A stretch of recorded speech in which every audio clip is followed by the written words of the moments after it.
የትምህርት አውድ ነገረ ሰማዕታትን እንድናወሳ ስለሆነ የተሰበሰብነው ክርስቶስ አምላካችን በወንጌል ካስተማረው ኃይለ ቃል መነሻ አድርገን እንማማራለን። የማቴዎስ ወንጌል ምዕራፍ 10 ከቁጥር 37 ላይ ቁጥር 36 ላይ የተቀመጠውን ቃል መነሻ እናደርጋለን። ከላይ ከፍ ብሎ ቁጥር 34 ጀምሮ ክርስቶስ አምላካችን እንዲህ ሲል አስተምሯል። ኢይምሰልክሙ ዘአምጻእኩ ሰላመ ለብሔር አላ መጥባይተ። በምድር ላይ ለምድር ሰላምን ለማምጣት የመጣው አይምሰላችሁ፣ ነገር ግን ሰይፍን ነው እንጂ። ወመጻእኩሰ እፍልጥ ብእሴ እምአባሁ። እኔስ ወደዚህ ዓለም የመጣሁት ሰውን ከአባቱ ልለይ ነው። ወወለድተኒ እምእማ፣ ሴትንም ልጅ ከእናቷ። ወመራትኒ ማማታ፣ ምራትንም ከአማቷ ልለይ መጥቻለሁ። ወኩሉ ሰብአ ቤቱ ይጻረሮ ለሰብ፣ ለሰው የገዛ ቤተሰቦቹ ጠላቶቹ ይሆኑበታልና። ስለ ቃሉ አምላካችን እግዚአብሔር ስሙ ይክበር ይመስገን። ለሰውም ቤተሰቦቹ ጠላቶቹ ይሆኑበታል የሚለውን መነሻ የትምህርታችን ኃይለ ቃል የመማማሪያ ርዕስ እናደርጋለን። ድምፃችሁን ከፍ አድርጉና ከዚህ ጉባኤ ስንወጣ የሰማነው ቃል በልባችን ሰሌዳ በሊናችን ጓዳ እንዲታተም ከኛ ሕይወት እንዳይወጣ ሰምተን እንድናስተውል ባስተዋልነው ቃል ለመኖር እግዚአብሔር ጉልበት እንዲሆነን ጭምር ደጅ እየጠናን በልባችን እንዲሳል ደግመን የትምህርቱን ርዕስ እናንሳ። እስኪ ጮክ በሉና ለሰውም በሉ የገዛ ቤተሰቦቹ ጠላቶቹ ይሆኑበታል። እስኪ በሉ ለሰው የገዛ ቤተሰቦቹ ጠላቶቹ ይሆኑበታል። ጠቅለል አድርጉና ለሰው የገዛ ቤተሰቦቹ ጠላቶቹ ይሆኑበታል በሉ። መልካም። ጸልዩ ወሰአሉ ለነሂ ከመ ያርሁ እግዚአብሔር አናቅጸ ቃል ወጸልዩ ሊተ ብዙሃ ከመ እክስቶ ዘክርስቶስ ምስጢረ በከመ ይደልወኒ እንግር።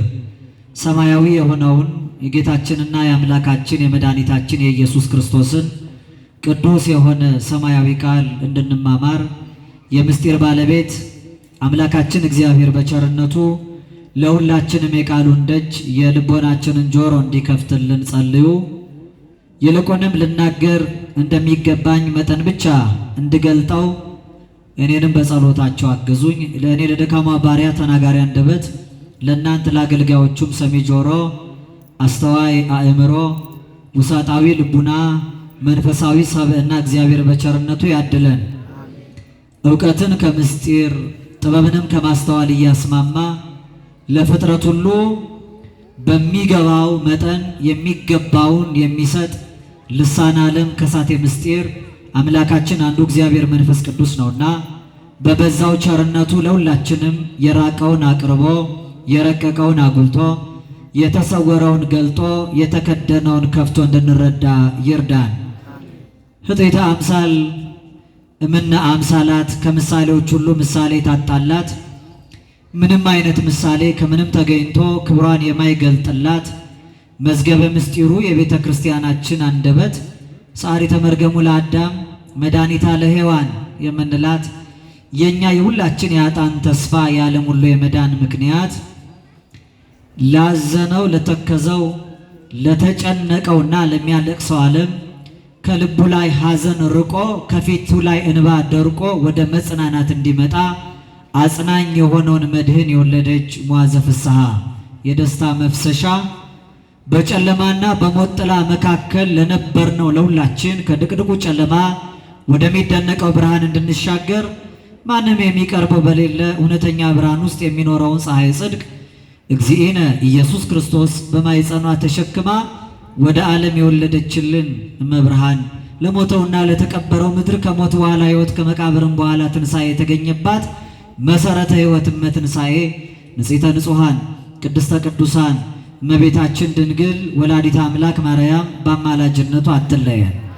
መድኃኔ ዓለም አምላካችን አማኑኤል እረኛችን በሐጹረ መስቀሉ በመስቀሉ አጥርነት ደግፎ በመላእክት አለቃ በቅዱስ ሚካኤል ጥበቃ በወንጌላዊው በቅዱስ ማርቆስ ምልጃና ቃል ኪዳን ለራሳችን ጥላ ለእግራችን ከለላ ከፊት ከኋላ ሆኖ መከራ ፈተና የሰለጠነበትን ይህን የግፍ ዘመን እግዚአብሔር በቸርነቱ ያሻግረን። መነሻ ባደረግነው ክፍል ላይ የማቴዎስ ወንጌል ምዕራፍ 10 ከቁጥር 34 ጀምሮ እስከ 36 በተቀመጠው በመጨረሻው ክፍል ወጸሩ ለስብሰባ ቤቱ ለሰው ቤተሰቦቹ ጠላቶቹ ይሆኑበታል ብሎ ጌታችን አስተማረ። ከፍ ባለው መነሻ እኔ ወደ ዓለም የመጣሁት ሰላምን ለማምጣት እንዳይመስላችሁ አለ። ኢይምሰልክሙ ዘአምጻእኩ ሰላመ እደይ ውስተ ምድር፣ በምድር ላይ ሰላም ለመጨመር አይደለም እኔ የመጣሁት አለ። ከኔ በጎ ነገር አስባችሁ ሰላም ተስፋ አድርጋችሁ ከሆነ የመጣሁት ለዚህ አይደለም። ነገር ግን አለ ወደ እናንተ ይዤ የመጣሁት ሰይፍን ነው። በዚህ ሰይፍ ደግሞ ሰውን ከአባቱ እለየዋለሁ፣ ሴትን ልጅ ከእናቷ እለያታለሁ፣ ምራትንም ከአማቷ እለያለሁ። በዚህ ሁሉ ውስጥ ግን ለሰው ጠላቶቹ የገዛ ቤተሰቦቹ ናቸው አለ። ቀደም ባለው የመጀመሪያው ክፍለ ጊዜ ትምህርት ላይ የተማርነው ስለ ደስታ ነው። ሁላችሁ ታስታውሳላችሁ እርግጠኛ። በማይገባ ጊዜያዊ ተድላ አይቶ ዘላቂ ሳይሆን አላቂውን ተመልክቶ የሚደሰት ሰው ይኖራል። የለም ብሎ በሰዎች ማግኘትም ደግሞ እጅግ የሚደሰት ይኖራል። የቀበሮ ደስታንና የዲያብሎስን ደስታ አይተናል። በጎ ነገር ስለኛ ተደርጎልናል ብለን ባገኘነው ነገር የምንደሰታለን። ይሄ ፍስሐ ኖሎት የተባልነው ማለት ነው። ለሌሎች ስለተደረገው መደሰት ግን መንፈሳዊ ልዕልና ይጠይቃል። የቅዱሳን መላእክቱ ደስታ እንደሰማ ነው ማለት ነው። ቅዱስ ኤፍሬም ሶርያዊ ወኩሉ ፍጥረት ተፈሳ በምጽአትከ፣ ባንተ መምጣት ፍጥረት ሁሉ ደስ አለው ይላል። ፍጥረት ሁሉ ምን አለው? ፍጥረት ሁሉ ያለው መላእክትን ነው አለና፣ መላእክት ምን ተደርጎላቸው ይደሰታሉ? ሊያድናቸው የእነሱን አካል ነስቶ አልመጣ። ቅዱሳን ሲበቁ ለሌላ የተደረገውን እንደ ራሳቸው ይቆጥራሉና ይላል። ከእረኞቹ በላይ ያለው የሌላውን አስቦ መደሰት በጣም መታደል። በዚህ ደስታ እንድንኖር እግዚአብሔር በቸርነቱ ይርዳን። ታዲያ ይህን ደስታ ለማምጣት የመጣ አካላዊ ቃል ኢየሱስ ክርስቶስ አለ። የፍጥረት ሁሉ ደስታ የሆነ ሐዘን ከምድር የተወገደው በእሱ መምጣት ነው። እሱ ሐዘንን አርቋል። የመጣው ለሰላም ነው።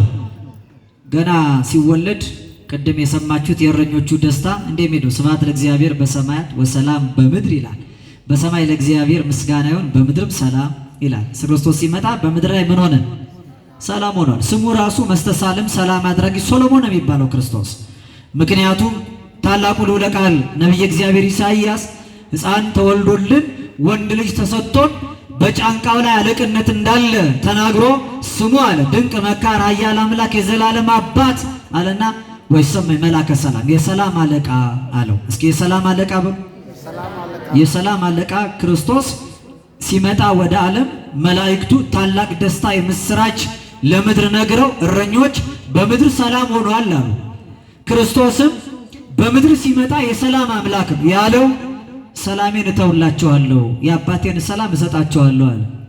ኡበክሙ ሰላም አወ አሐድግ ለክሙ ሰላሜ፣ ሰላሜን እተውላቸዋለሁ የአባቴንም ሰላም እሰጣቸዋለሁ። እኔ የምሰጣችሁ ሰላም ዓለም እንደሚሰጣችሁ ያለ ሰላም አይደለም አለ። መልሶ መስተጻርር መስተቃርን የሚቃረኑ የሚጣሉ የነበሩትን ሲያስማማ በመስቀሉ ሰላምን አደረገ ይላል መጽሐፍ። በመስቀሉ ምን አደረገ? ሙስና መቃብር የመቃብር ጥፋትን አጥፍቶ በሲኦል ለነበሩት ነፃነትን ሰላምን ሰብኮላቸዋል። አዳም ተንሥኡ ለጸሎት ሲል ክርስቶስ ሰላም ለኩልክሙ ብሎ በደመ ማኅተሙ የሲኦልን የመርገም ስፍራ ሁሉ ሰብሮ ነፍሳትን አግዞ ነፃ አውጥቶ ወደ ገነት መልሷል። በተዘጋ ቤት ውስጥ ይሸበሩ ለነበሩ ሐዋርያትም ሰላም ለእናንተ ይሁን ብሏቸዋል። ሰላሜን እተውላቸዋለሁ አለ። የተወውን ሰላም ቤተ ክርስቲያን ዛሬ በተቅድሳት በሚለው ጸሎቷ ላይ ሰላሙን ትቶልናል፣ አንድ አድርጎ ሰላማውያን ሆነናል ብለን እንመሰክራለን። በተቅድሳት ሰላማዊት ሰላምን አስተበቁ ከመ እግዚአብሔር ያስተሳልመነ በሳህለ ዚአሁ፣ አንድ ስለምታደርግ ስጋውና ደሙ ሰላምን ስለምትፈጥረው ቅድሳቱ እግዚአብሔር በይቅርታው አንድ ያደርገን ዘንድ ስለዚች ሰላም ስለምሰጥ ሰላማዊት ሥጋውና ደሙ ሰላምን ማልዳለን እያሉ ይለምናሉ። ክርስቶስ ሰላሙን ሥጋውና ደሙን ትቶልናል። ሰላሜን እሰጣቸዋለሁ ያለው ሲመጣ ወሰላም በምድር ተብሎ የተነገረለት ሲወጣ ሰላም ለኩልክሙ ያለን ሲሰብክ ግን ኢየምሰልክሙ ዘአምጻእኩ ሰላም ለብሔር ለዓለም ሰላም ለማምጣት የመጣው እንዳይመስላችሁ ሰላም ልጨምርላችሁ አይደለም የመጣሁት ሰይፍን ነው እንጂ አለ። እንግዲህ ከሰማ ነው እስካሁን ከተነገረው ሐሳብ ትንሽ ለየት ይላል።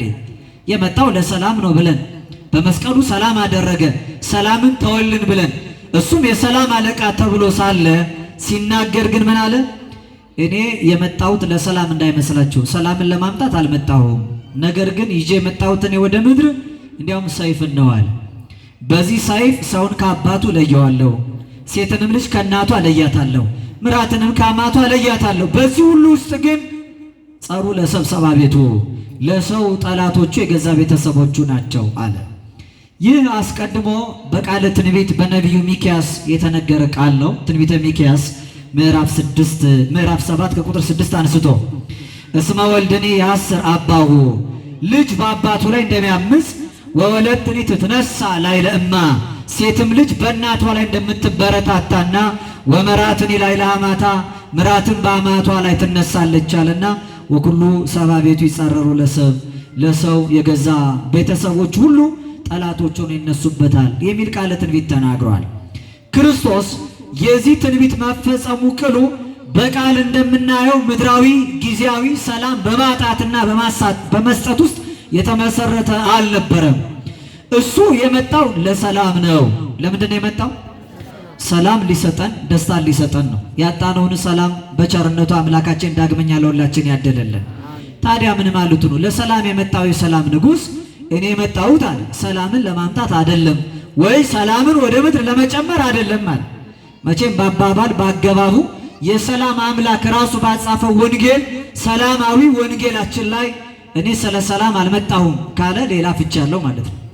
ክርስቶስ በዚህ አገባቡ ላይ ያመጣሁት ሰይፍ አለ ሰው ተቆርጦ ደሙን የሚያፈስበት አይደለም፣ ሰውን ከአባቱ የሚለይ ሌላ ሰይፍ ነው ማለት ነው። ሴት ልጅ ከእናቷ የሚለይ ሰይፍ ነው አለ። ምራት ከአማቷ የምትለያይበት ሰይፍ ነው። ለዚህ ነው ወደዚህ ዓለም የመጣሁት አለ። አገባቡን ለሶስት እርከን እንመለከተውና በጣም ባጭሩ አጠር አድርገን እንደው ከዕለቱ ዝክረ ሰማዕታት ጋር የሚሄደውን ደግሞ አጉልተን ለኛ ሕይወት በሚበጅ መልኩ እናየዋለን። እግዚአብሔር በቸርነቱ ይርዳን። ክርስቶስ አምላካችን ወደዚህ ዓለም የመጣሁት ሰላምን ከመእደይ ሰላም ማለት ሰላምን ለመጨመር አይደለም ማለት በምድር ላይ በጨለማና በሞት ጥላ 5500 ዘመን ከመርገም በታች ተረግጦ ይኖር የነበረው ሕዝብ ለዲያብሎስ ተገዝቶ ሰላም በሚለው ጨለማ መካከል ይመለስ ነበረ። እኔ በዚህ በጨለማ በምትመላለሱበት ኑሮ ሰላም ብላችሁ በምትጠሩት ሕይወት ላጸናችሁ አልመጣሁም፣ ነገር ግን ሰይፍን ይዤ መጥቻለሁ አለ። ምን ይዤ መጥቻለሁ? መቼም ይህ ሃይማኖት ኦርቶዶክሳዊ ተዋህዶ ሃይማኖት የሚባለው በሌላ አጠራሩ ሊቃውንት የሰይፍ ሃይማኖት ይባላል። እንዲያውም ኦርቶዶክሳውያን ሲጠሩ መጥባይታውያን ይባላሉ፣ ባለ ሰይፎች ይባላሉ። ባለምን ይባላሉ?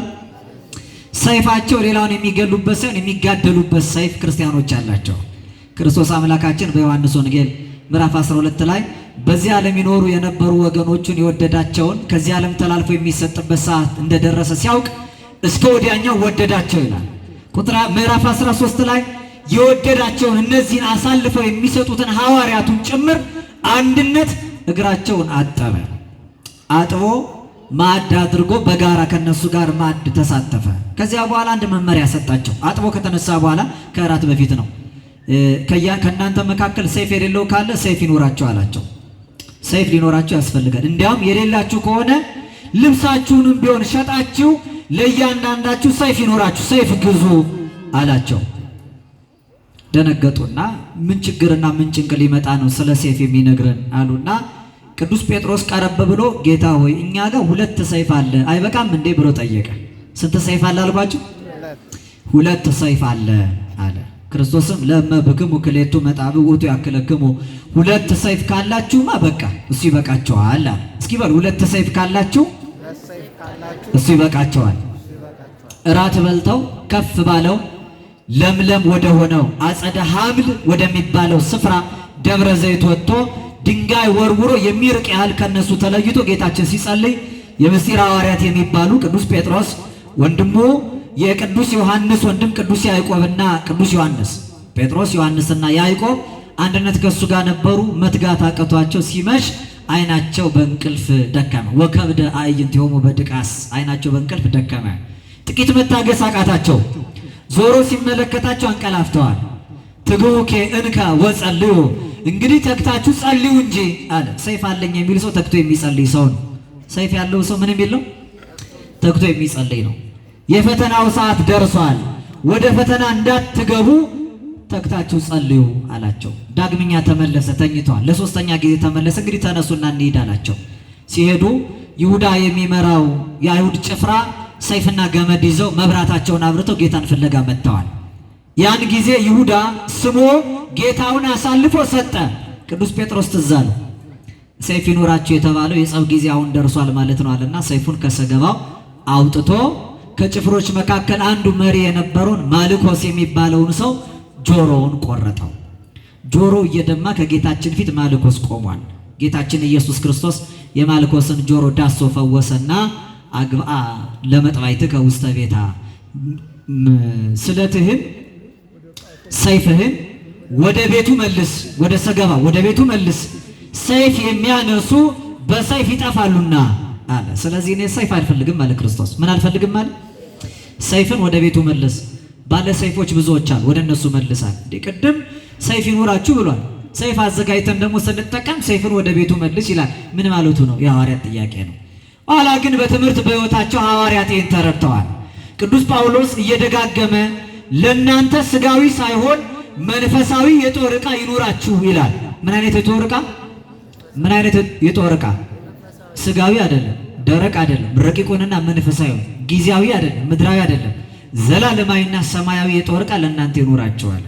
ወገባችሁ የታጠቀ መብራታችሁ የበራ ይሁን እያለ ወንጌል እንደሚያስተምረው ለእናንተ ሰይፍ ይኑራችሁ። ሰይፍ ዘመንፈስ ቅዱስ፣ የመንፈስ ቅዱስን ሰይፍ ያዙ። ወውእቱ ቃል እግዚአብሔር፣ ያ የመንፈስ ቅዱስ ሰይፍ የተባለው የእግዚአብሔር ቃል ነው። እስኪ ሰይፍ በሉ። የእግዚአብሔር ቃል ነው። ሁለት ሰይፍ ይኑራችሁ የተባለው ሁለቱን የእግዚአብሔር ኪዳናት የተጻፉባቸውን ቃላት ነው። ብሉይ ኪዳንና አዲስ ኪዳንን ከያዛችሁ ለእናንተ ይበቃችኋል ነው ክርስቶስ ያለው።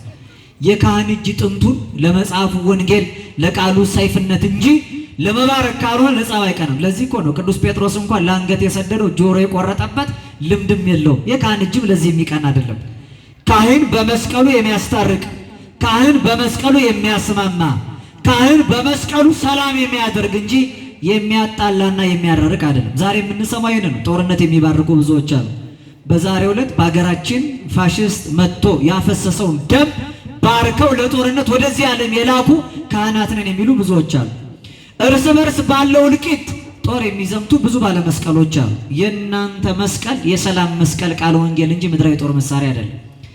የብዙዎች ደም በከንቱ ሲፈስ የፈሰሰውን ደም የከብት ደም እንኳን የማይመስላቸው ብዙዎች አሉ፣ በመስቀላቸው የሚሳለቁበት ማለት ነው። ለዚህ ነው መጥባይትህን ሰይፍህን ወደ ቦታው መልስ። የሚጣሉትን ሰዎች ተዋቸው፣ ከሚጣሉት አትደመሩ። የሚጋደሉ ሰዎች ቢኖሩ ለእርቅና ለማስማማት የሚቀና የካህን እንጂ በለው የሚል የካህን እጅ የለም። የሚያስማማ የሚያስታርቅ የሚያስተቃቅፍ እንጂ አንዱን ከአንዱ የሚያደናቀፍ የካህን እጅ የለም። ለዚህ ነው የቅዱስ ጴጥሮስ እጅ በዚህ የቀና አልነበረም። ክርስቶስም የመንፈስ ቅዱስ ሰይፍ ያለው ሰይፍ ይኑራችሁ ያለው ቃሉን ነው። በዕብራውያን መልእክት ምዕራፍ 4 ቁጥር 12 ላይ የእግዚአብሔር ቃል ሕያው የሚሰራም ሁለት አፍ ካለው ሰይፍ ይልቅ የተሳለ አጥንትና ስጋን ነፍስና መንፈስን ጅማትን ጭምር እስኪ ላይ ድረስ የሚዋጋ ነው ይላል። ነፍስና መንፈስ አጥንትና ጅማትን እስኪ ላይ ድረስ የሚዋጋ ሁለት አፍ ካለው ሰይፍ ይልቅ የተሳለው ስለት የተባለው የእግዚአብሔር ቃል ነው። ለእናንተ ሰይፍ ይኑራችሁ የሚለው መጽሐፍ ምድራዊና ስጋዊ የጦር መሳሪያ አይደለም። የምንታጠቀው የጦር መሳሪያችን ለኛ መንፈሳዊ የጦር መሳሪያችን ነው፣ ቃለ ወንጌል ነው። ቤተ ክርስቲያን አሁን እዚህ ሰብሰባ የምትሰጠው የሚሊተሪ ትሬኒንግ ነው፣ የጦር መሳሪያ ስልጠና ማለት ነው። አንድ ክርስቲያን እንዴት ወገቡ የታጠቀ እንደሚሆን ጠላቱን እንዴት ድል መንሳት እንዳለበት የምንጋደለውና የምንዋጋው ስጋን ከለበሱ ደማውያን ጋር አይደለም፣ ከረቂቁ መንፈስ ከዚህ ዓለም ገዢ ጋር ነው። በተለይ በዚህ ዓመት እንግዲህ በጣም ፖለቲሳይዝ እንዳታደርጉት እንጂ የመጣውን ይህንን ፈተና ስትመለከቱ ስጋዊ በሆነ ዘመቻ ድል እንነሳዋለን ብሎ ማሰብ እንደው ጊዜያዊ ሀሳብ ሊመስል ይችላል። ምክንያቱም እየተጋደልንና እየተጣላን ያለነው ከትላንትና ከነገ ጋር ነው እንጂ ከዛሬ ጋር አይደለም።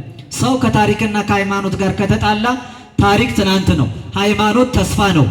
ስለዚህ ዛሬን ከማይጣላ ጋራ ረቂቅ የሆነ የአጋንንት ሴራ ካለበት ተጋድሎ ጋራ ሰው መንፈሳዊ የጦር ዕቃ ነው መሳሪያ ማድረግ ያለበት። ለዚህ ነው ቤተክርስቲያን ቅበላ በቤተክርስቲያን እናድርግ፣ ሰሙነ ነነዌን ቃል እግዚአብሔር እንታጠቅ፣ ብንጾም ብንጸልይ ብንመጸውት ብንሰግድ መልካም ምግባርና በጎ ትሩፋትን ብናጸና እንዲህ እንደ ደመና ከቦ ላያችን ላይ የወደቀውን መከራ በሙሉ ማራቅ እንችላለን የሚል ትምህርት የሚሰጥባት መንፈሳዊ የጦር ዕቃ። ምክንያቱም በዚህ ዘመን ለሰው ጠላቶቹ ራሳቸው የገዛ ቤተሰቦቹ ናቸው። በታሪክ ውስጥ የሃያኛው መቶ ክፍለ ዘመን ላይ የተመለከትነው ዛሬ የምናስበው ሰውን የገደለበት ታላቅ የሰማዕታት ቀን ብለን የምናስበው ስጋን የለበሰ እግዚአብሔር ከመፍጠር ያልናቀውን ሰው ራሱ ሰውን የበላበት ሰው ራሱ የሰውን ደም ያፈሰሰበት የከፋ ዘመን።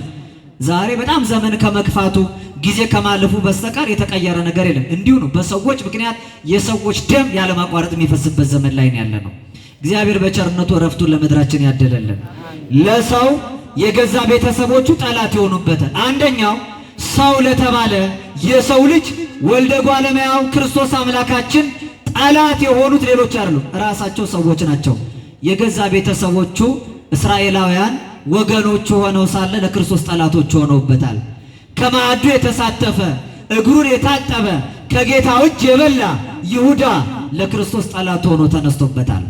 ቅዱስ ዮሐንስ በወንጌሉ ምዕራፍ 1 ቁጥር 11 ላይ መጻ ውስተ ዚአሁ ወሊያውሰ ይተወክፍዎ፣ ወደ ወገኖቹ መጣ፣ የገዛ ወገኖቹ ግን አልተቀበሉትም ይላል። በሉ እስኪ ወደ ገዛ በሉ፣ ወደ ወገኖቹ መጣ፣ የገዛ ወገኖቹ አልተቀበሉትም። የገዛ ማለት የራሱ ማለት ነው። የራሱ ወገኖቹ ወደሚላቸው ቤተ እስራኤላውያን መጣ፣ ከነሱ መካከል ተወለደ። ነገር ግን የራስ የሚላቸው እስራኤላውያን እስራኤል ዘሥጋ ወልደ ዘበኩረ የበኩር ልጆቼ ብሎ ወደ እነሱ ቢመጣ ወደ ወገኖቹ ቢመጣ የገዛ ወገኖቹ ግን አልተቀበሉትም። እንዲያውም ገፈው ገርፈው ቸንክረው ጌታችን ኢየሱስ ክርስቶስ ሰቀሉት።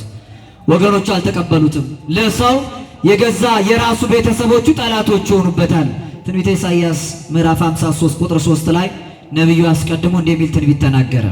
የተናቀ ከሰውም የተጠላ የሕማም ሰው ደዌንም የሚያውቅ ነው። ሰውም ፊቱን እንደሚሰውርበት የተናቀ ነው፣ እኛም አላከበርነውም አለ። እኛ አክብረነዋል? አላከበርነውም። እኛም አላከበርነውም አለ። እንዲያውም ፊቱን የሚመልስበት የተናቀ የሕማም ሰው ሆነ። ነሳ ደዌነ ደዌያችንን ነሳ፣ ወጾረ ሕማምን ሕማማችንን ተሸከመ። በሱ ቁስል እኛ ተፈወስ። እኛ ወዳጆቹ ቤተሰቦች ሆነን ሳለን የገዛ ወገኖቹ ግን አልተቀበልነውም። እንዲያውም ጨክነን ጠልተን ተመቅኝተን የገዛ ጌታችን ለኛው የመጣውን እኛው ቸንክረን ሰቀልነው። ሰዎች ያሉ አለ ነቢዩ በእጆቹ መካከል ችንካር ይመለከታሉ። ይሄ ችንካር ምንድን ነው ብለው ይጠይቁታል። ትንቢተ ዘካርያስ ምዕራፍ 13 ቁጥር 6 ላይ ሰውም ይህ በእጅ መካከል ያለው ቁስል ምንድን ነው ይለዋል። እርሱም በወዳጆቼ ቤት የቆሰልኩት ቁስል ነው ይላል አለ። በምን ቤት የቆሰልኩት? በወዳጆቼ ቤት የቆሰልኩት ቁስል ነው ይላል። ወዳጆቹ እኛው ማለት ነው። የመላእክት አካል ረቂቁን ነስቶ አይደለም፣ ከእንስሳቱ ከአዋፋቱ አይደለም። የሰውን አርአያ ነሳ፣ የሰውን መልክ ያዘ፣ የእኛኑ ስጋ ለበሰ። ስጋችንን የለበሰውን ያንን መለኮት ግን እኛ ገፍተን ከዚህ ዓለም አባረር ነው። እንዘ ይጼልዎ ይጸአለ ሲጠሉት ግን እሱ አልጠላቸው። ወንዘ ያመሙ የተቀየመ ያሳመሙትን ሰዎች አልተቀየማቸውም። በቁጣ ጎተቱት፣ በፍቅር ተከተለ። ሞቶ በሞቱ ሞትን ድል ነስቶ ሕይወትን ሊሰጠን የመጣውን አምላክ በፈቃዱ የሞተውን እኛ ግን አብልጠን ጠላ ነው። አብዝቶ ወደደን፣ አጥብቀን ጠላ ነው። አብዝቶ ጠራን፣ አጥብቀን ራቅ ነው። ለሰው የገዛ ቤተሰቦቹ ጠላቶች ይሆኑበታል ማለት ይሄ ነው። ዛሬ ወደኛ ትላንትና መጥቶ እስራኤል ጠሉት።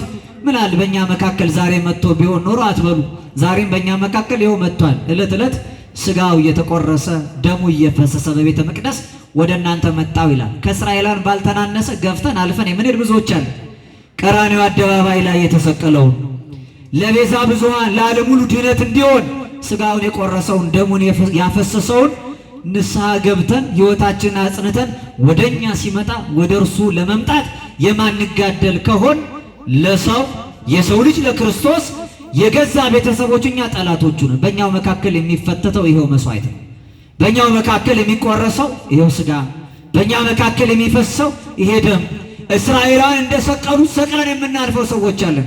ከመስቀል አውርደን ወደ ራሳችን የማንወስደው በቤታችን የማናሳድረው የማንበላው የማንጠጣው መኖሪያ የማናሰናዳለት በደጅ ቆሜ ሳንኳኳ ማንም ድምፄን ሰምቶ በሩን ቢከፍትልኝ ወደ እርሱ ገባለሁ፣ ከእርሱ ጋር ራት እበላለሁ፣ እርሱም ከኔ ጋር ይበላል። ነገ ከእርሱ ጋር ምሳ ደብረ ጽዮን ለዘላለም የማንራብ የማንጠማበትን ተድላ ለማግኘት ዛሬ ከሱ ጋር የምናድርበት ሕይወት ከሌለን ነገ ከኛ ጋር አያድርም። ዛሬ ከኛ ጋር ካላሳደር ነው ነገ በሱ ዘንድ ማደሪያ የለንም።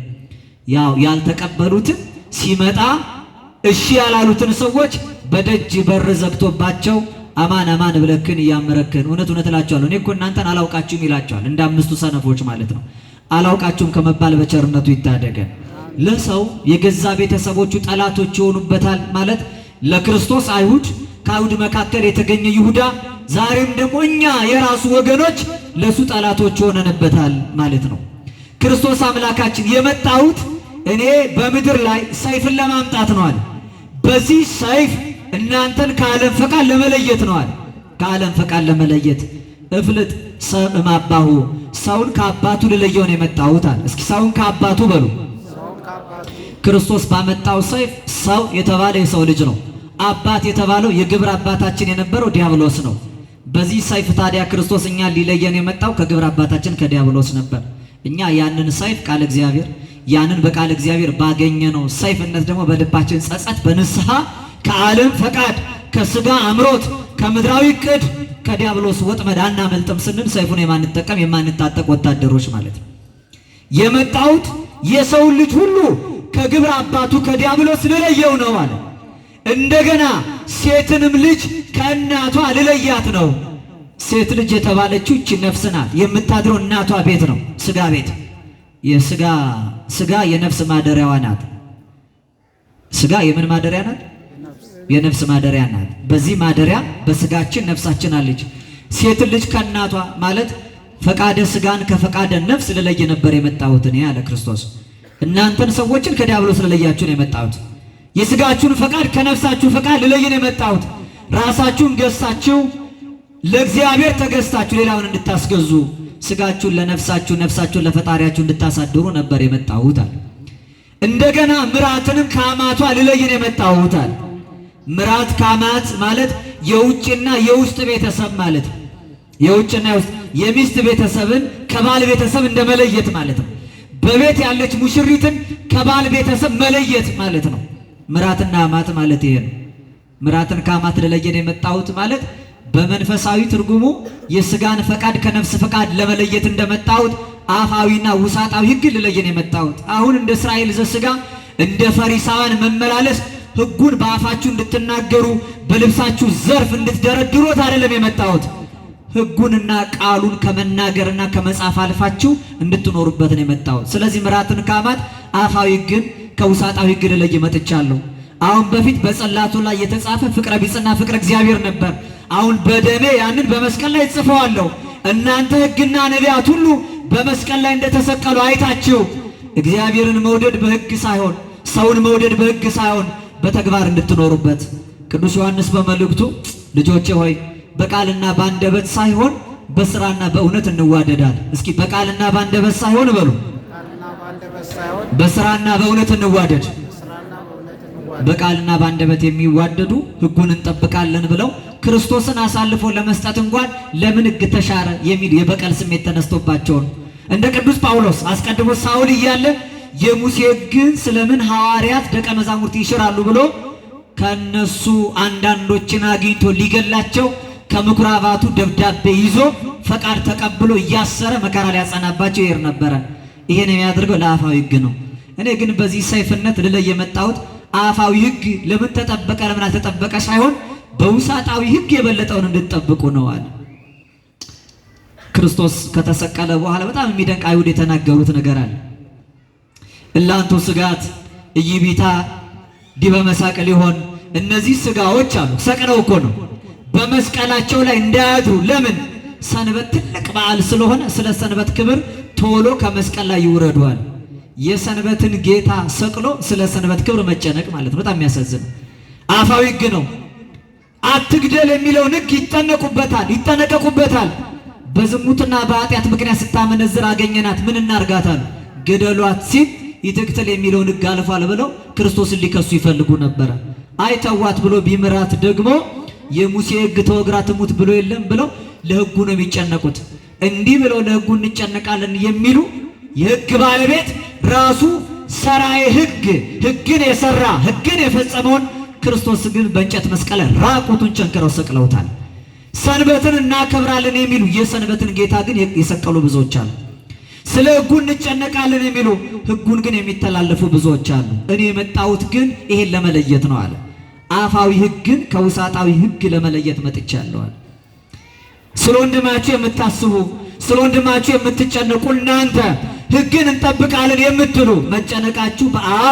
መጨነቃችሁ በአፍ አይሁን፣ መጨነቃችሁ በውስጥ መጨነቃችሁ በልብ ይሁን እንጂ። ስለዚህ ምራትን ከአማቷ ልለይ ነው የመጣሁት እኔ። አፋዊ ሕግ ከውሳጣዊ ሕግ፣ ሴት ልጅ ከእናቷ ልለይ ነው የመጣሁት እኔ። ነፍስን ፈቃድ ከስጋ ፈቃድ፣ ሰውን ከአባቱ ልለይ ነው የመጣሁት እኔ። ደቂቀ አዳምን ከግብረ አባቱ ከዲያብሎስ ልለይ መጥቻለሁ። እና ግን ምን ዋጋ አለው? ለሰው የገዛ ቤተሰቦቹ ጠላቶች ይሆኑበታል። ተለዩ ብዬ ብነግራቸው እኔን ግን ከዚህ ዓለም ለይተው ሰቀሉኝ እንጂ አለ ክርስቶስ አምላካችን። ስለዚህ መጀመሪያ ለሰው የገዛ ቤተሰቦቹ ጠላቶች ይሆኑበታል ማለት ሰው የተባለ የሰው ልጅ ኢየሱስ ክርስቶስን የገዛ ወገኖቹ አይሁድ፣ ይሁዳ እንደገናም ክርስቲያን የምንባልኛ በግፍ በከንቱ ከሕይወታችን ያራቅነውን የሚመለከት ነው። ሁለተኛ ለሰው የገዛ ቤተሰቦቹ ጠላቶች ይሆኑበታል የተባለው ክርስቶስን ተከትለው የሚኖሩ የክርስቶስ ዘር የሆኑት የሰው ልጆች በሙሉ ዛሬ ጠላቶቻቸው እነዚያው የሰው ልጆች ናቸው ማለት ነው። ንጉሥ የወደደውን ዘመን የወለደውን አትመስልምን እያሉ መከራ የሚያጸኑበት በጣም ብዙ ሰዎች ለሰው ላይ አሉ። እንዲያ ነው መከራ የሚያጸኑ ጊዜውን መስለው የሚኖሩ ሐዘን፣ ሕማምን፣ ጭንቅና መከራን በክርስቲያኖች ላይ የሚያጸኑት የማይመስሉን እንዳይመስሏችሁ፣ ይልቁኑ እኛ ነው የሚመስሉ ሰዎች ናቸው። መንገድ የሚያሳዩት የገዛ ቤተሰቦቻችን ናቸው። መከራ ለክርስቲያኑ የሚያጸኑት የገዛ ቤተሰቦች ናቸው። በመጽሐፍ ቅዱስ ውስጥ በጣም ውስጥ የሚነኩና ይህንን የሚያሳዩ አጠር አድርጌ ሊቃውንቱ በትርጓሜ እንደ ፊክቶርና እንደ ጤቅላ ብለው ያስቀመጡት ታሪክ አለ። ሁለቱን እነግራቸዋለሁ። እናንተ ሰፋ ያለውን ሚያዝያ 27 ቀንና መስከረም 27 ቀን የሚከበረውን መጽሐፈ ስንክሳር ብታነቡ የሁለቱን ቅዱሳን ዜና ተጋድሏቸውን ታያላችሁ። ቅዱስ ፊቅጦር የሚባል ሰማዕት አለ። እስኪ ቅዱስ በሉ፣ ፊቅጦር በሉ። የዚህ ታላቅ መስተጋድል የተጋድሎ ጣዕም በሁላችን ላይ ይደር። በዚህ ዘመን በግፍ ልክ እንደሱ የሚፈሰውን የሰማዕታቱን ደም ቅዱስ ፊቅጦር አማልዶ በክብር ያኖርልን። ቅዱስ ፊቅጦር አባቱ ህርማኖስ ይባላል። በዘመኑ ዲዮቅልጥያኖስ አግሪፓዳ የሚባል ኖላዊ አጣሊ የፍየል እረኛ የነበረ በንግስናው ዙፋን ላይ ከተቀመጠ በኋላ ጠላት በሆኑብን በገዛ ቤተሰቦቻችን ምክንያት እምነቱን ክዶ አብያተ ክርስቲያናትን አዘግቶ አብያተ ጣዖታትን አስከፍቶ ለእግዚአብሔር የሚሰጠውን ክብር ለባዕዳኑ ሰጥቶ ይኖር ነበረ። ታዲያ ህርማኖስ የተባለ የፊቅጦር አባት ለዲዮቅልጥያኖስ አማካሪ ሆኖ ይኖራል። በዚያን ዘመን ማርታ የምትባል የህርማኖስ ሚስት አለች። እርሷ ክርስቲያን ናት፣ ፍጹም ክርስቲያን፣ እግዚአብሔርን የምትወድ እግዚአብሔርን መውደዷ ደግሞ በእግዚአብሔር መወደድ የተገለጠላት እግዚአብሔር አብልጦ የሚወዳት ቅድስት ማርታ የምትባል ደገኛ ሴት ነበረች። እነዚህ አብረው ሲኖሩ ህርማኖስና ማርታ፣ ህርማኖስ ፈጻሜ ፈቃደ ንጉሥ፣ የንጉሥ ፈቃድ ፈጻሜ መለካዊ ሰው ነው። የሃይማኖት ሰው ይምሰል እንጂ ከቤተ መንግሥት የሚያደርሰው ነው። ከማርታ ጋር አብረው ሲኖሩ ልጅ ወለዱ። ልጃቸውንም ፊቅጦር ብለው ጠሩት። ቪክቶሪየስ ማለት ድል አድራጊ፣ መዋኢ፣ አሸናፊ ማለት ነው። ስሙ በእኛ ሀገር ቢሆን ያው አሸናፊ ተብሎ እንደሚጠራው ማለት ነው። ፊቅጦር ብለው ጠሩት። ፊቅጦር በቤት ውስጥ አባቱ ሕርማኖስን በግብር እያየ እናቱን ግን በትምህርት እየሰማ እያደመጠ አደገ። እድሜው 20 በሆነበት ጊዜ ሕርማኖስ ልጁን ፊቅጦርን ወደ ንጉሡ ወሰደውና እንዲሾም እንዲሸለም በአባቱ ስፍራ ተተክቶ ንጉሡን አማካሪ እንደሚሆን ተስፋ ሰጥቶ ክብር ሰጠው። ነገር ግን ክብረ ዓለምን የናቀ እንደገና ደግሞ ለጦም አዳሪዎች የተጨነቀ በእናቱ ትምህርትም ደግሞ የዚህን ዓለም ክብር በሙሉ አንቅሮ የተፋ ሰው ስለነበረ ለጊዜ አባቱን ፈቃድ ለመፈጸም እሺ ብሎ በስልጣኑ ለክርስቲያኖች እያደላ የሚኖር ታላቅ ሰው ሆነ። ጣዖታትን የሚንቅ ነበረ። ለድሃና ለተገፋ የሚጨነቅ ነበረ። በጣም ብዙዎቹን እየደገፈ ያኖራቸዋል። ዲዮቅልጥያኖስ በዘመኑ ክርስቲያኖችን በሙሉ ሲያስገድላቸው ይሄ ፊቅጦር እየተደበቀ እየሄደ የክርስቲያኖችን ስጋ እየሰበሰበ እያጠበ በክብር ይቀብራቸው ነበረ። የሰማችሁ ነው። እንዲህ ያሉትን ደገኛ ሰዎች በተጨነቅንበት በክፉ ዘመን እግዚአብሔር ያስነሳልን።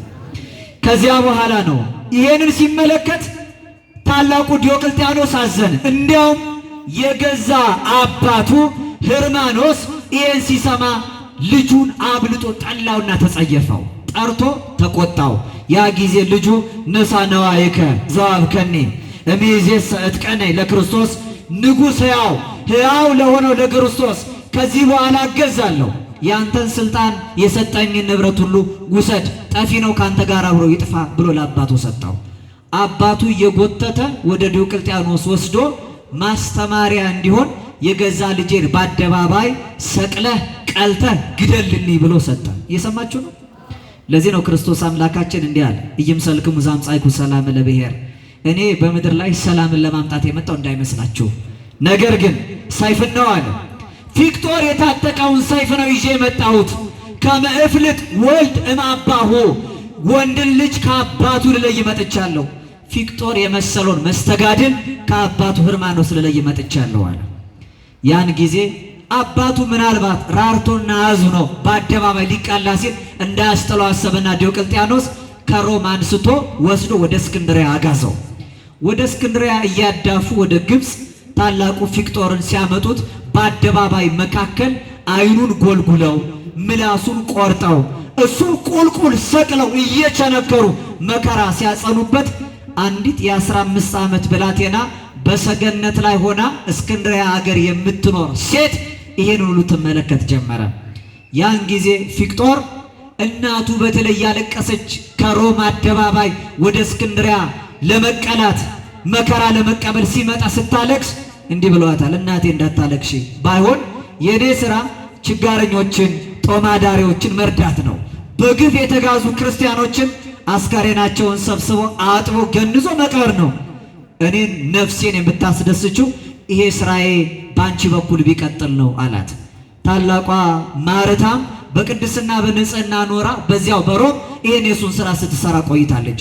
በሰገነቱ ላይ ሆና ፊቅጦር ይህን ሁሉ መከራ ሲቀበል ትመለከት የነበረች የማታምን ለጣዖት ከሚሰግዱ ቤተሰብ የተገኘች አንዲት ብላቴና ምላሱ ሲቆረጥ ዓይኑ ሲጎለጎል ቁልቁል ተቸንክሮ ደግሞ ብዙ ጸዋትወ መከራ ሲቀበል እያየች ጽናቱ እየደነቃ ስትደመም እግዚአብሔር መንፈስ ቅዱስ ዓይኗን ከፍቶ ቅዱሳን መላእክቱ ከሰማይ ወርደው አክሊል የብርሃን ለቅዱስ ፊቅጦር ሲያቀዳጁት ተመልክታ እየጮኸች ተከተለችና የዚህ ሰው እምነቴ የኔም እምነት ነው፣ እሱን በምግባር ልመስለው በሃይማኖትም ልከተለው እወዳለሁ። እባካችሁ ለሱ ያዘጋጃችሁትን ይሄንን ሰይፍ ለኔም ደግሞ አጋሩ ይብላ ለመነቻቸው ይላል። እቺ ሴት ቅድስት ኮሮና ትባላለች። ማ ትባላለች? በሽታ ነው መሰለኝ እናንተ የምታውቁት። ቅድስት ኮሮና በሚል ቅድስት ኮሮና በሉ እስኪ። ያን ጊዜ በዘንባባ እንጨት ላይ ክፉኛ አድርገው ወጥረው ይቺን ሴት ለሁለት በመጋዝ ሰንጥቀው እሷም የድል አክሊል እንድትቀበል ሆናለች። እሷ ከመራት ከማታ ተለይታ አድጋበት ከነበረው ቤተ ጣዖት ወጥታ የፊቅጦርን አምላክ ተከትሏለች። ቅዱስ ፊቅጦርም የዚህን የሥጋ ዓለም ኑሮ ትቶ በታጠቀው መንፈሳዊ ሰይፍ ከአባቱ ተቆርጦ ተለይቶ ለሰማይ ክብር በቅቷል። ለሰው አለ ክርስቶስ የገዛ ቤተሰቦቹ ጠላቶቹ ይሆኑበታል። እኔ የመጣሁት በዚህ ሰይፍ ወንድ ልጅ ከአባቱ ለመለየት ነው አለ። የቅዱስ ቪክቶር በረከቱ በሁላችን ላይ ይደር። ቤተ ክርስቲያናችን እንዲህ የሚያልፉትን የተሸነፉ ሳይሆን በአሸናፊዎች መካከል ድል የነሱ ቅዱሳን ብላ ታከብራለች። ያ ኦርቶዶክሳዊ ሃይማኖት ማለት ማጠቃለያችን ነው። የአሸናፊዎች ሃይማኖት ማለት አይደለም። ይሄን በደንብ ያዙ እስኪ። ኦርቶዶክሳዊ ተዋህዶ ማለት በሉ እሺ፣ ሃይማኖታችን በሉ የአሸናፊዎች ሃይማኖት አይደለም። እና የምኖች ሃይማኖት ነው? አረ በጭራሽ የተሸናፊም አይደለም። አሸናፊ ካልሆነ ታዲያ ምንድነው? ቅዱስ ጳውሎስ ምን አለ? በወደደን በእርሱኛ ከአሸናፊዎች እንበልጣለን አለ። አያችሁ አሸናፊዎች አሉ። እኛ ስማችን ሃይፐር ኒኮሜንስ ወይም የአሸናፊዎች አሸናፊ ነው የምንባለው። እስኪ በሉ የአሸናፊዎች በሉ አሸናፊ።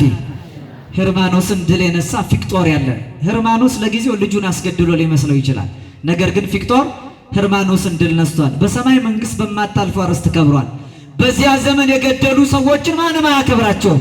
የ1929ን ታሪክ ዛሬ የሞቱትን ሰዎች ግን ሐውልት አቁማ ቤተክርስቲያን ድል የነሱ እነዚህ ሰማዕታት ናቸው ብላ ዛሬም ተዘክራቸዋለች። ምክንያቱም የአሸናፊዎች አሸናፊ ስለሆኑ። የመጨረሻውን ልንገራቸው። ታላቋ እናት ቴክላ ትባላለች። እቺ በሐዋርያው በቅዱስ ጳውሎስ ዘመን የተነሳች ናት። ቅዱስ ጳውሎስ ኒቆሜዲያ ከምትባለው ግዛት ተነስቶ መቄዶንያ ወደምትባል መንደር ገብቶ ሲያስተምር ብዙዎች ከዚህ መንደር ከዚህ ሀገር ይውጣልን አሉ። አንዳንዶች ትምህርቱን ይሰማሉ፣ አንዳንዶች ግን ልጆቻቸውን በቤት ይቆልፉባቸዋል እንዳይከተሏቸው። ቴክላ የምትባለው አደገኛዋ እናቷ በር ቆለፈችባት ቅዱስ ጳውሎስን እንዳትሰማ ነው።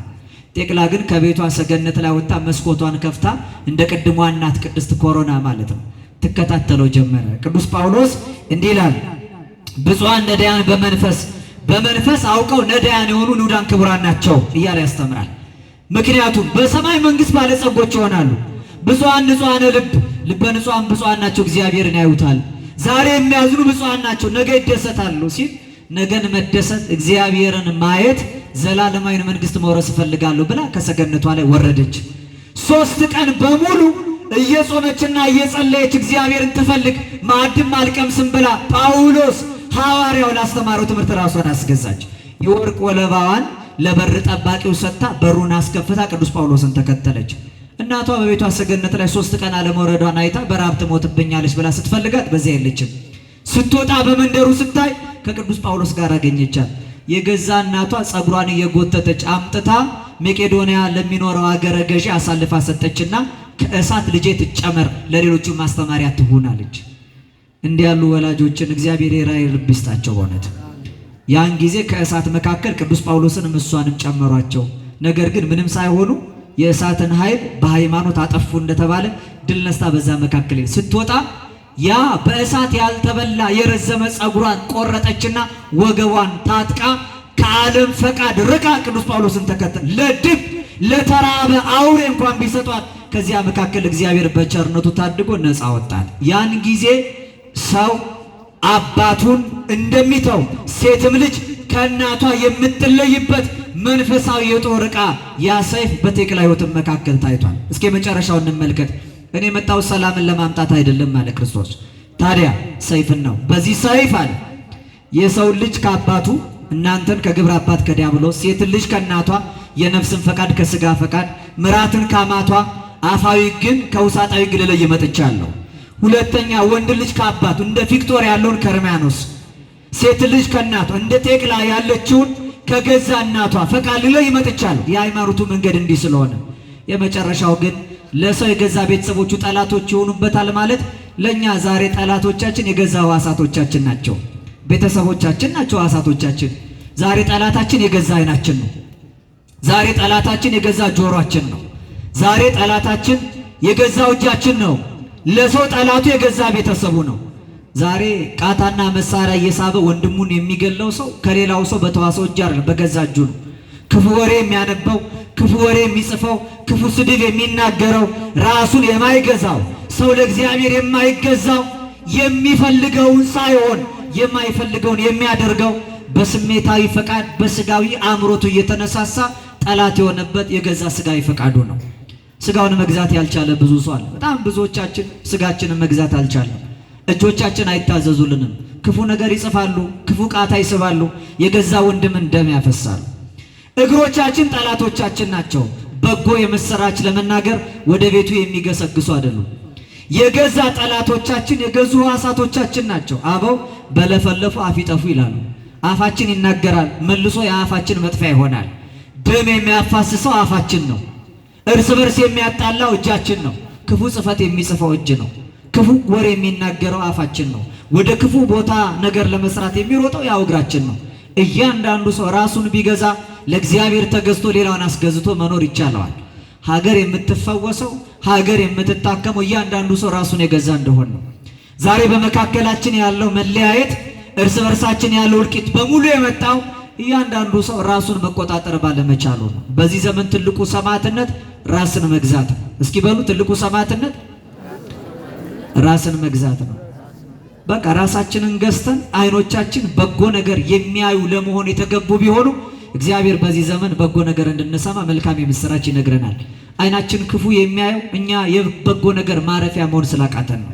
ጆሮቻችን ክፉ ወሬ የሚሰሙት ትናንትና የሰማዕታት መታሰቢያ ብለን ይህን ያህል ዓመት ያለፈው ከምንለው አልፈን ዛሬም በመካከላችን ሰማዕታቱን የምናየው በከንቱ እንደ ክረምት ጎርፍ ሳያቋርጥ የሚፈሰውን የምእመናንን ደም የቆሙትን ሰዎች እንባ የምንመለከተው አይኖቻችን በጎ ነገር ለማየት የተገቡ ስላልሆኑ ነው። እኛ በጎ ብንሆን የበጎ ነገር ማረፊያ እንሆናለን። እኛ መልካም ብንሆን የመልካም ነገር ማደሪያ እንሆናለን። እግዚአብሔር አምላካችን በቸርነቱ ጠላቶቻችን የሆኑ የገዛ ቤተሰቦቻችን ሕዋሳቶቻችንን ገዝተን ለሱ ተገዝተን እንድናልፍ በቸርነቱ ይርዳን። ፍቅር አንድነቱን፣ ሰላም ስምምነቱን፣ ፈውስ ጤንነቱን ለሀገራችን ለመላው ዓለም ያድልልን። አገርን በጽኑ ሰላም ቤተ ክርስቲያንን በቀደመ ክብርና ልዕልና እግዚአብሔር ይጠብቅልን።